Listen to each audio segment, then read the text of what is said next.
atenção também por esse convite, né, por poder participar desse evento. Na verdade, eu trabalho com esse tema há 10 anos, desde 2002, quando comecei um projeto com uma outra professora do nosso departamento, a professora Maria Tereza Ligoni. Nós trabalhávamos com as visões literárias do além, que precederam a Divina Comédia. Aí depois, então, passei para a Divina Comédia e agora estou no próximo passo, que são as visões depois, né, de Dante Alighieri. E uma das provocações para esse meu texto também partiu de um artigo que a professora Patrícia Petter me passou a respeito de uma avaliação que foi feita por um grupo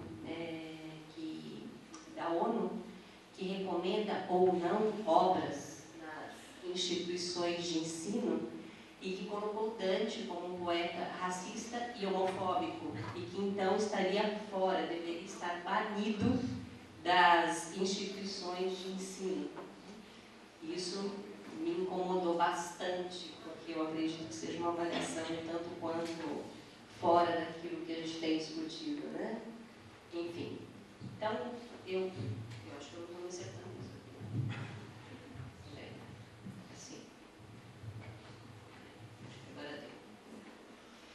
Eu dou início, então, à minha fala, utilizando uma definição do Agamben, que diz que si scrive per diventare impersonale, per diventare geniali, e tuttavia scrivendo ci individuiamo come autori di questa o di quell'opera. Partindo dessa afirmação, eu acredito que poucos autores se individualizaram tanto como Dante ao se tornarem autores. A Divina Comédia, tida como um texto sagrado por alguns, transformou-se em referência para muitos escritores ao longo da história literária, não só italiana, mas também de todo o mundo ocidental. Mais que isso, passou a ser considerada um clássico da literatura. E quando falamos em clássico, é impossível não pensarmos em Calvino e nas suas definições para o termo. Algumas dessas definições seriam de que nunca se ouve dizer estou lendo, e sim relendo um livro considerado clássico. São livros, esses clássicos, que se colocam como inesquecíveis e se transformam em um inconsciente coletivo ou individual. Ainda para Calvino, toda vez que relemos esses clássicos, descobrimos coisas novas. Toda vez que lemos pela primeira vez, é ainda uma releitura. Um clássico é aquele que nunca terminou de dizer o que tinha para ser dito. São livros que nos chegam trazendo marcas de quem os leu anteriormente. E Calvino ainda prossegue, e chegando à sua última definição para o que é clássico, e que para mim é a que mais me inspira para esse texto, onde ele diz que clássico é aquilo que persiste como rumor, mesmo onde predomina a atualidade mais incompatível. Então, seria esse um exemplo clássico do que é a Divina Comédia hoje para nós? Aqui penso que caiba novamente refletir com Agamben na sua definição do que é contemporâneo. E uma das colocações do filósofo é que a contemporaneidade é uma singular relação com o próprio tempo, que adere a este e, ao mesmo tempo, dele toma distâncias. Mais precisamente, essa é a relação com o tempo que a este adere através de uma dissociação e de um anacronismo. Aqueles que coincidem muito plenamente com a época, que em todos os aspectos a esta aderem perfeitamente, não são contemporâneos, porque exatamente por isso não conseguem vê-la, não podem manter fixo o olhar sobre ela. Diante desta definição, quem melhor que Dante para representar um homem que enxerga por sobre seu tempo, aquele que por meio de seu poema tem sido lido ao longo dos séculos e considerado um dos maiores autores da literatura universal, aquele que foi possivelmente, em primeiro lugar, quem produziu uma obra na qual tanto divino como terreno se encontraram em aspectos ligados à moral, à política, às crenças e à sabedoria de seu tempo. Além disso, de todas as temáticas possíveis de estarem presentes nessa obra, que pode ser considerada uma verdadeira suma medieval, a da viagem ao além, com sua tríplice repartição em inferno, purgatório e paraíso, é certamente o fio condutor que posteriormente, ao longo dos séculos, foi retomado, parcial ou totalmente, por outros escritores em diversas épocas e em diversos lugares do mundo. Um dos fatores mais instigantes dessa sobrevivência ao longo dos séculos está, do meu ponto de vista, na escolha linguística do autor. E Walter Benjamin, conhecedor da tradição judaica, nos ajuda a entender que formas diferentes são necessárias para descrever a origem da linguagem. Em sua busca, Benjamin definiu que a linguagem apresenta 3 níveis. O primeiro, o da linguagem divina. O segundo, o da linguagem nomeadora do homem. E o terceiro e último, o da linguagem decaída.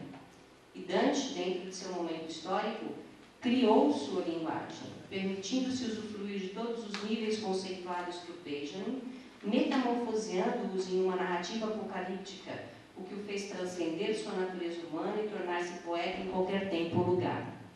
Para Galimberti, o homem não tem nenhum valor se não consegue exprimir algo que transcenda sua vida biológica, e a arte é uma forma desse transcender. Mas também a arte não tem nenhum valor se não reflete o ultrapassar do homem, a sua superação da condição animal. Lamentar mais pelo homem do que pela arte, ou vice-versa, significa descobrir a essência do homem e o significado da arte. E então os mortos serão sepultados sem ser reconhecidos na sua qualidade humana. E a arte se tornará pó sem ser reconhecida como a marca do homem. Ainda Agamben, na introdução da edição francesa de seu livro Infância e História, nos relata que Wittgenstein, durante uma conferência proferida aos membros de um clube intitulado Os Heréticos, repropõe seu modo de encarar o experimento língua, e que, em função disso, vive a experiência de ver o mundo como um milagre. Wittgenstein ainda diz ser tentado a afirmar que o verdadeiro milagre da existência do mundo não estaria na língua, mas sim na própria existência da linguagem. Para Dante, na linguagem do além. Se encararmos a linguagem, assim como de Wittgenstein, como a expressão milagrosa da existência do mundo, como não perceber também a literatura como um meio mais justo de expressão dos enigmas da existência humana? Dessa forma, a literatura vista como meio de expressão da angústia do homem e de seus anseios, passaria a ser estímulo para a recriação de uma expressão teológica, podendo oferecer ao mundo uma visão muito mais ampla e profunda do modo como o sagrado, em oposição ao profano, vem sendo experimentado e vivido ao longo da nossa história.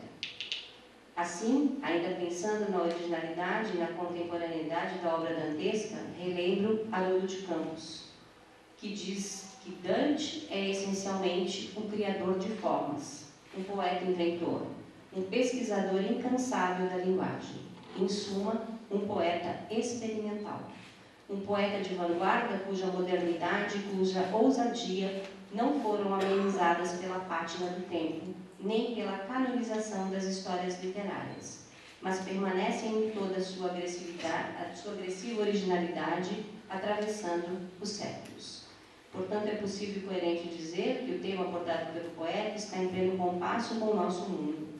Então, com o aval dos escritores acima, é que proponho repropor Dante e sua comédia como um poeta-obra, que sente a necessidade da reinvenção de nosso tempo, tão ávido por novidades que se dão também pela releitura da tradição.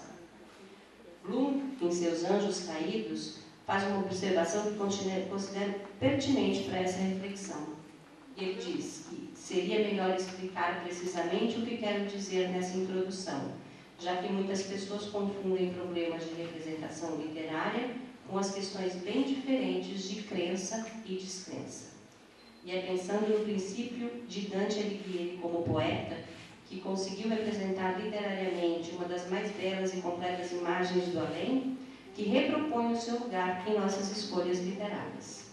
O mundo dos mortos, apresentado pelo autor, Podemos dizer que seja talvez o resumo e a conclusão de um processo de criação que se arrastou por quase 15 séculos de história. E ainda diria mais, as imagens dessa obra são, muitas vezes, as mesmas que habitam o coração e a mente até hoje de praticamente muitos de nós, e que vêm sido lidas e relidas por nossos autores. Delmont diz que afirma-se com frequência que a literatura e a iconografia cristãs saíram-se melhor no inferno do que no paraíso. O pitoresco e o picante estariam do lado das evocações infernais, a sensaboria, a monotonia e o tédio do lado do imaginário celeste. Por certo, é exato que os pregadores evitaram as descrições por demais concretas e por demais humanas das realidades invisíveis, ao passo que podiam facilmente acumular no inferno, e não se privaram disso, todos os horrores que a vida terrestre pode comportar. Da mesma maneira, a iconografia do juízo final prendeu mais o interesse por suas cenas diabólicas que pelas plácidas procissões dos eleitos acolhidos pelos anjos. Mas o paraíso de Dante revela invenções poéticas tão surpreendentes em seu registro quanto os achados de cores muito vivas que fizeram um sucesso do inferno e do purgatório. Dessa maneira, essa é uma questão que se amplia quando nos perguntamos por que um determinado texto é resgatado em alguma obra em um determinado momento da história. Quais são as razões que levam o autor a reler textos anteriores? E se o autor decidiu relê-los e reescrevê-los, relançá-los no tempo, que novo sentido lhes é atribuído em função deste deslocamento? Tânia Carvalhal tenta responder a essas questões recorrendo a Bloom, e diz o seguinte: Bloom não distingue entre história da poesia e influências poéticas, pois para ele os grandes poetas fizeram essa história deslendo outros, de maneira a criar espaço imaginativo para si próprios. A autora lembra também que Eliot diz que nenhum poeta ou artista tem um valor isolado, já que seu significado e sua apreciação são feitos sempre em relação a seus antecessores. Não é possível que uma obra, segundo a autora, seja valorizada sozinha. É necessário situá-la através de um contraste ou comparação com aquelas obras que já existem. Dessa forma, um texto novo, que em teoria subverte a ordem estabelecida, é o que nos obriga a reler a tradição, convertendo-a em ponto de referência obrigatório e fundamental, não importando o local onde ela se situe no sistema literário. Para Kristeva, o autor é, portanto, o sujeito da narração metamorfoseado pelo fato de ter se incluído no sistema da narração. Não é nada nem ninguém, mas a possibilidade de permutação de S com D, da história com o discurso e do discurso com a história. Ele se torna um anonimato, uma ausência, um branco, para permitir a estrutura existir como tal. Na própria origem da narração, no próprio momento em que surge o autor, encontramos a experiência do vazio. E é Dante um grande exemplo desse vazio, ao se metamorfosear ora de autor, ora de personagem, ora de narrador, permitindo que sua narrativa exista através dele, ou melhor, apesar dele, ou ainda além dele. Falando em existência, Barcelos é taxativo em dizer que na afirmação simultânea da história e no sentido da existência, nos encontramos a nós mesmos. A literatura, justamente, constrói mitos, narrativas fundantes do indivíduo e da coletividade, e que oferecem a base onde se assenta o sentido em que pousa a precariedade de nossa existência e de nossos projetos. Olhando por esse prisma, seria possível afirmar que a literatura é uma forma, talvez, não teórica, utilizada pelo homem como maneira de autoconhecimento e também como conhecimento do mundo. Por isso, sua necessidade em se exprimir através de imagens e símbolos, dando-nos a possibilidade da criação dos mitos. Barcelos cita-lhe que, quando este diz que ler é engendrar um novo discurso encadeado ao discurso do texto. Isso só é possível precisamente porque o texto nunca se fecha sobre si mesmo, mas é sempre abertura a novos textos possíveis.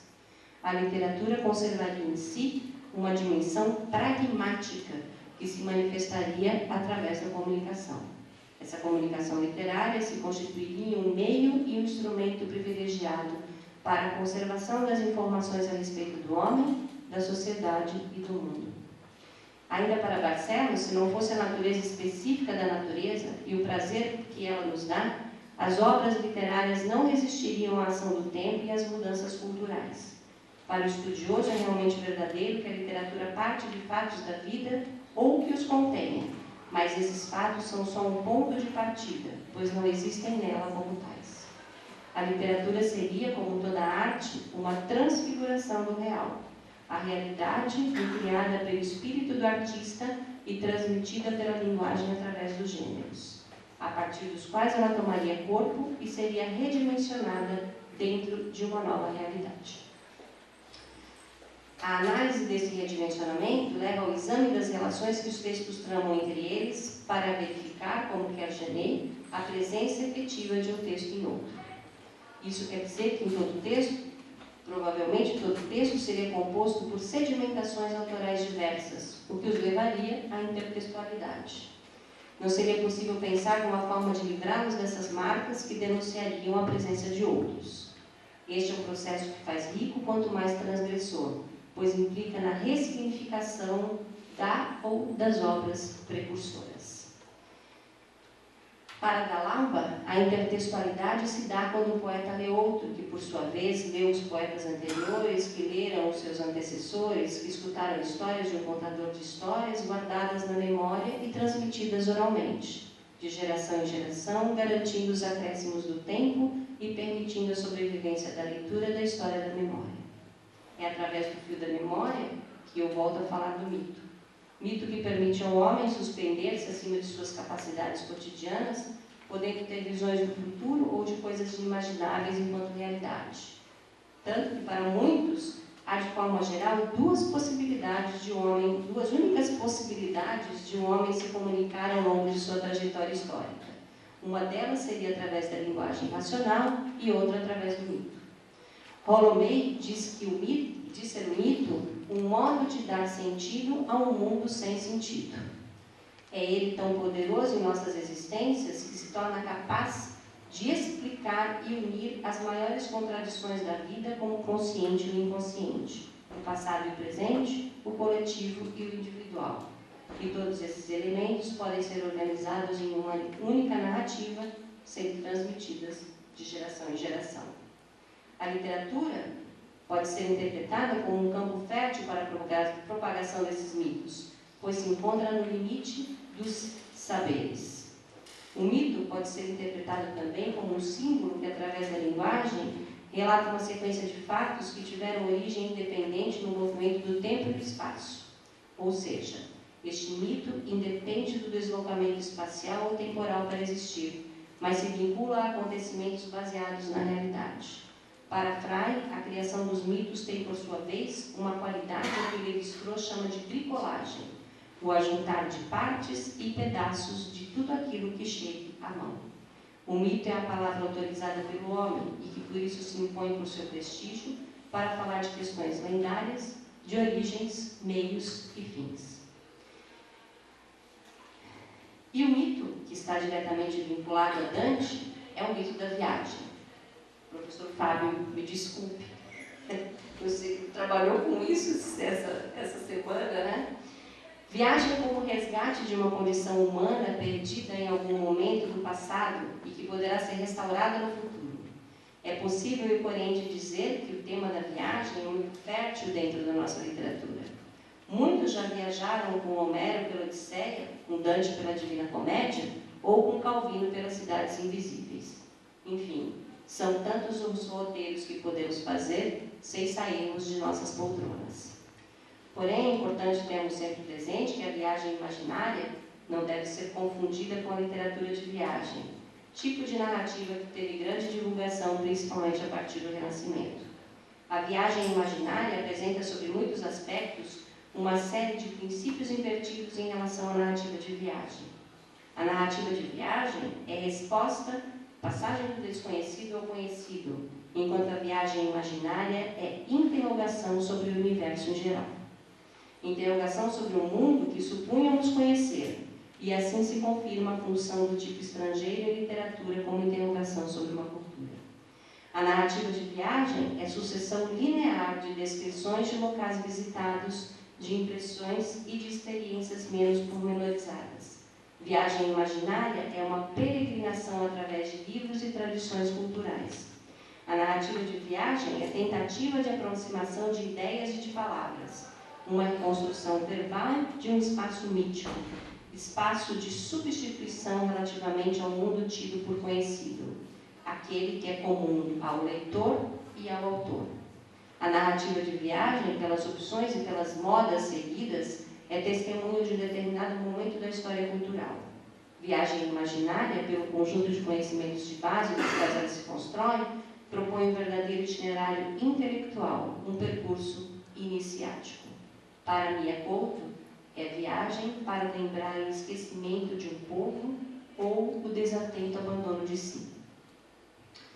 Essas viagens e visões, que no meu caso, nesse texto são visões e viagens ao além, tinham geralmente dois destinos, o protagonista e a comunidade.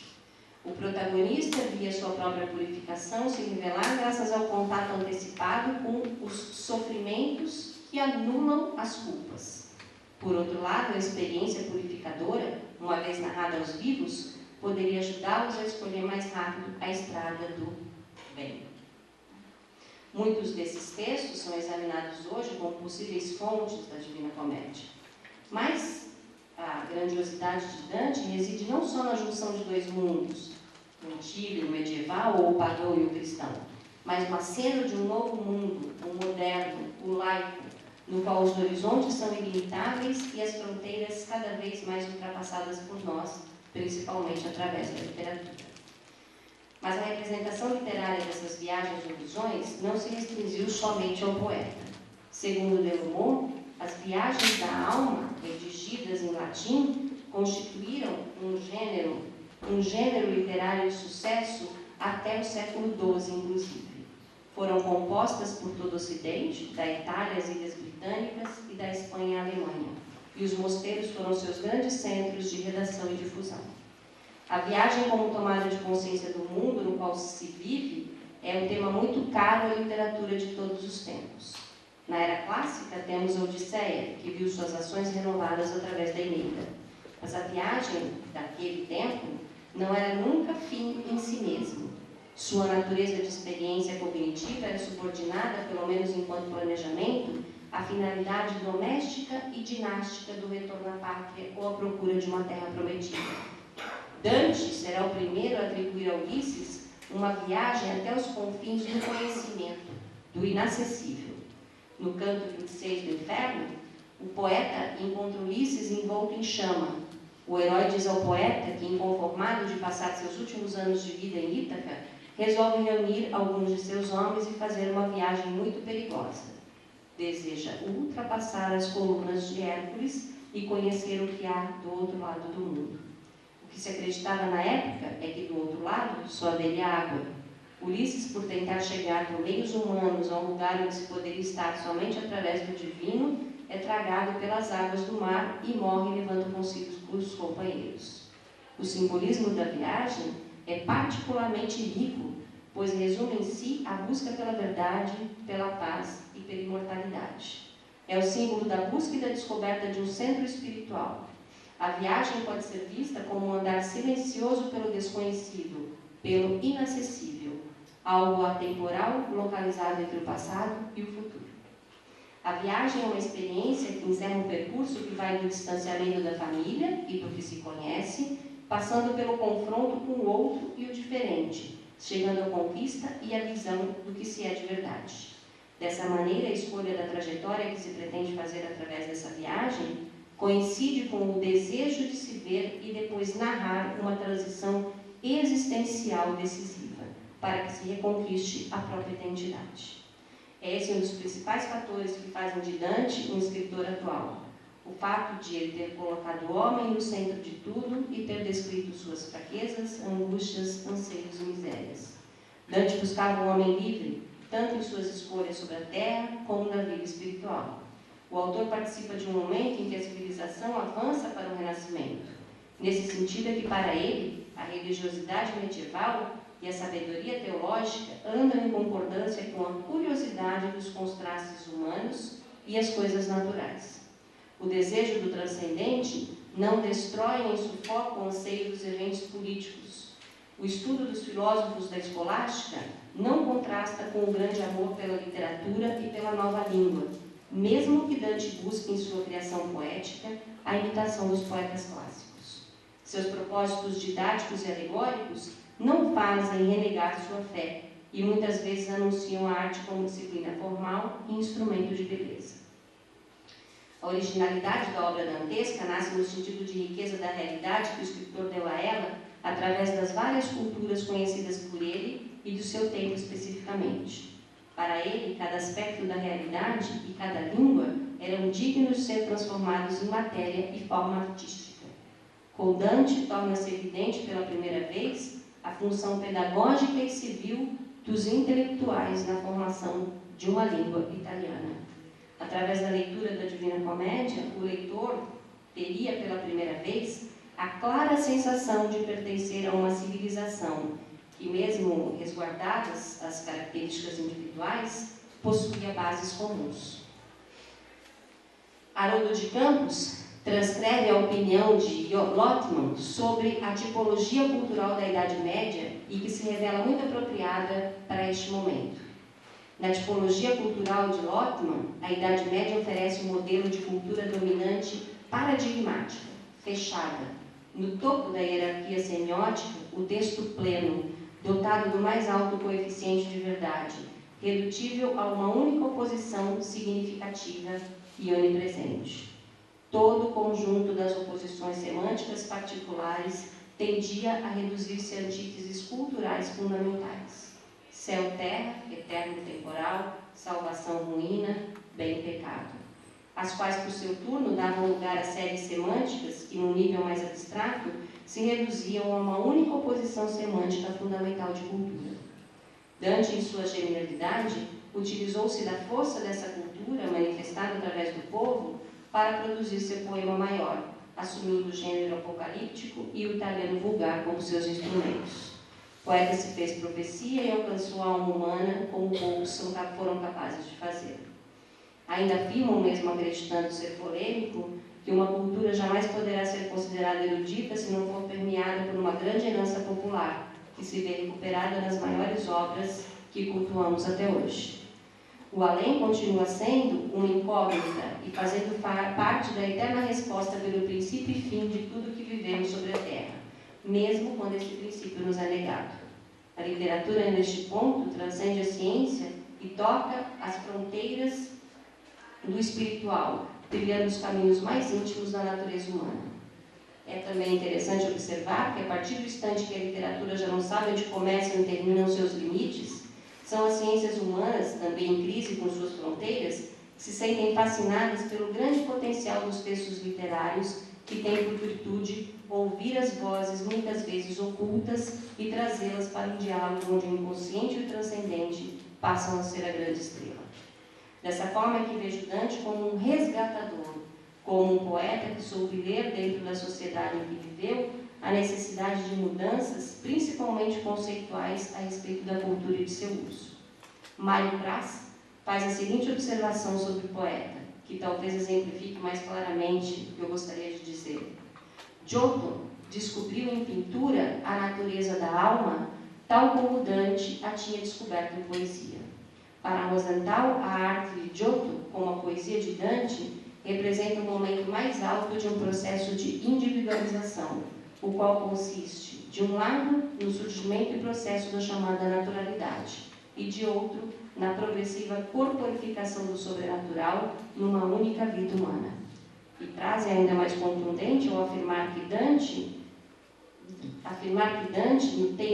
nos tem oferecido um espelho ao mundo da eternidade.